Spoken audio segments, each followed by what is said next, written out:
O Senhor é a força da minha vida, de quem me recearei. Hey, hey, Alegria. É uma alegria que veio antecedida de lágrimas, porque os irmãos podem perceber, a gente está trabalhando, irmãos, para preparar a igreja, para que ela possa ser um lugar cada vez mais agradável para podermos cultuar ao Senhor. Então, assim, estamos trabalhando, irmãos, não é fácil, mas glória a Deus que a gente tem sido interrompido e estamos aqui realizando o nosso primeiro congresso de adoração e reflexão. Você pode dar uma salva de palmas ao seu Jesus?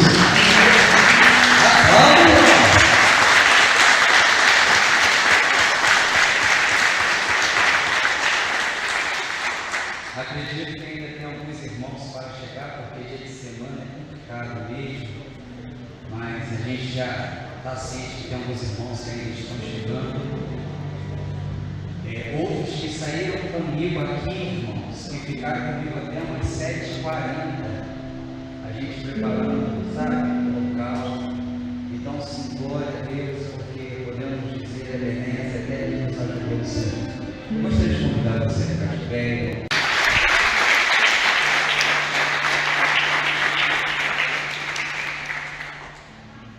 Glória a Deus. Irmãos, aqui ele tem autoridade, então ele tem liberdade para compartilhar o que está no coração dele. Amém? Que vocês possam receber esse primeiro momento em nome de Jesus. Eu quero cumprimentar a igreja com a paz do nosso Senhor e Salvador Jesus Cristo. Amém? Amém. Então, nesse lugar, quero falar da minha alegria de estar aqui com vocês, com o pastor Marcelo, e compartilhar desse momento de vitória. Nós, como o pastor Marcelo disse, temos essa amizade de longa data e vimos, o que Deus já fez e continua fazendo no ministério do pastor Marcelo, e a cada dia vemos como Deus é poderoso e fiel e cumpre as suas promessas na vida daqueles que entregam-se a Ele. Amém? E nós louvamos a Deus por esse privilégio que temos. Eu quero tomar a liberdade de me libertar desse pedestal. Amém? Irmão do som posse. Amém?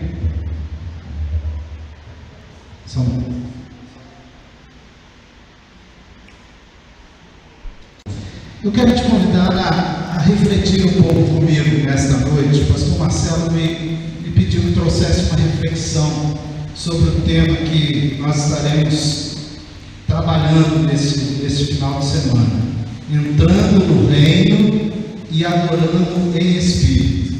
E desde quando eu me pus a refletir sobre isso, o Espírito Santo trouxe algumas coisas ao meu coração que eu quero nessa noite compartilhar com os irmãos de uma forma bem rápida. Abra sua Bíblia no livro de Jó, no capítulo 1, veremos a partir do versículo 20. A ação que as Escrituras trazem para nós. Na verdade, Jó é um exemplo não só de sofrimento, não só de paciência, como algumas pessoas costumam colocar, mas ele é um exemplo também de adoração. E quando eu me ponho a ver a adoração de Jó, eu entendo exatamente o que é isso, o que é estar no reino e o que é adorar em espírito. A primeira coisa que eu quero destacar a respeito da vida de Jó é que ele era um servo íntegro, como o próprio Deus havia dado testemunho a respeito dele, falando para o próprio Satanás: viste o meu servo Jó, que é servo íntegro, que tem andado nos meus caminhos. Ou seja, o próprio Deus dizia da integridade de Jó.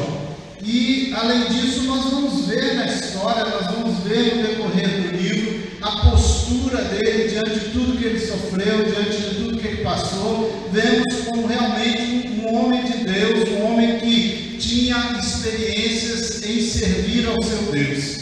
Mas, e aí eu começo a entender o que é estar no reino. E eu quero não só falar sobre entrar no reino, mas falar sobre estar no reino. Porque eu entendo que o reino é algo que faz parte da nossa vida. Por isso o Senhor Jesus nos ensina a orar: venha o teu reino, venha e permaneça, venha e fique, venha e esteja conosco todos os dias. Estar em um reino talvez possa ser temporário. Por exemplo, eu posso ser um estrangeiro passeando, fazendo turismo em outras nações. Eu estaria dentro de um outro reino, de uma outra nação, de um outro comando político, mas eu não pertenceria àquele reino.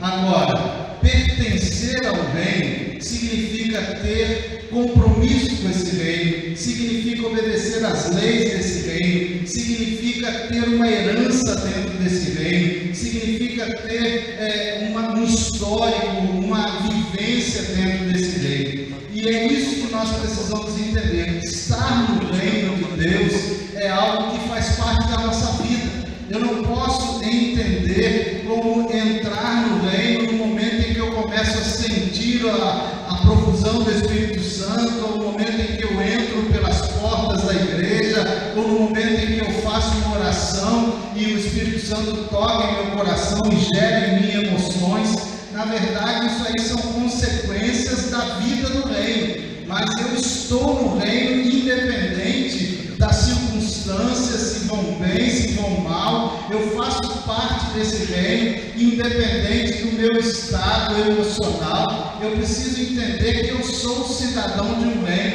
reino que não é este, não é aqui nesta terra, e eu sou estrangeiro aqui. Eu sou embaixador de um reino dos céus aqui nessa terra. E assim eu trago na minha vida a postura de alguém que está debaixo da direção, debaixo do comando do Rei, que é o nosso Senhor Jesus. Então a primeira coisa que nós precisamos entender é isso: se eu quero viver no reino, se eu quero estar no reino, eu preciso mudar toda a minha vida.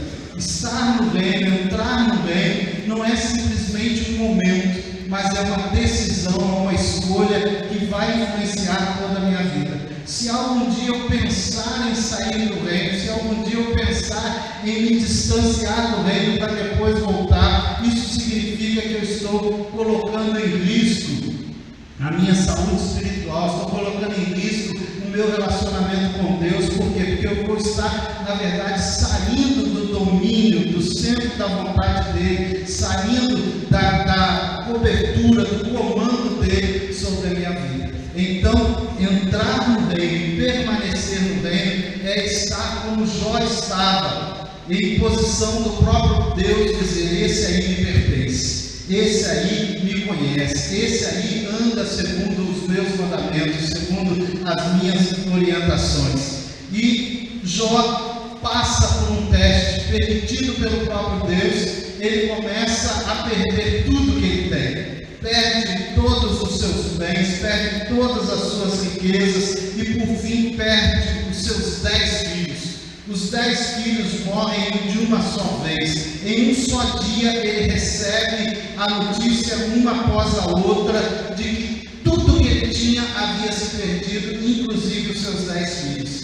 E nesse momento, diz a palavra de Deus no texto que nós lemos, que Jó rasgou o seu manto, querendo mostrar que ele estava triste, que ele estava amargurado, que ele estava abatido. Ainda mais, ele rapou a cabeça, querendo dizer que ele tinha perdido a honra ao perder tudo que ele tinha: a honra de um pai, a honra de um proprietário de grandes coisas, de uma grande fazenda, de um grande rebanho. Ele rapa a sua cabeça, colocando fora toda essa honra material e se lança em terra, se joga em terra, mostrando o estado da sua alma, mostrando o seu estado emocional, mostrando que ele estava abatido, acabado com todas as notícias que ele recebeu. Mas nessa condição, nesse estado tão terrível, diz a palavra de Deus que ele adorou. Muitas vezes nós pensamos que para haver uma adoração nós precisamos de ter um ambiente adequado, uma situação favorável, condições emocionais de acordo favoráveis para que a adoração flua.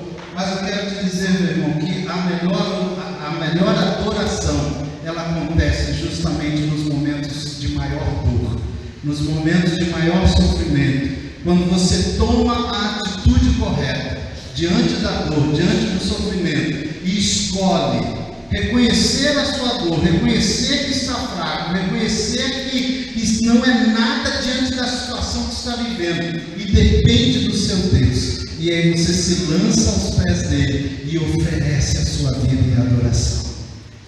Muitas vezes as pessoas pensam que adorar é cantar. Aqui não diz que Jó cantou, diz que Jó adorou. Cantar é uma forma de adoração. Eu posso adorar o Senhor cantando, mas adorar na verdade é fazer algo que agrade ao Senhor, é fazer algo que glorifique o nome do Senhor. Então tudo que eu faça que traga reconhecimento de quem é o meu Deus, tudo que eu faça que engrandeça o nome do meu Deus, tudo que eu faça que alegre o coração de Deus, eu estou adorando.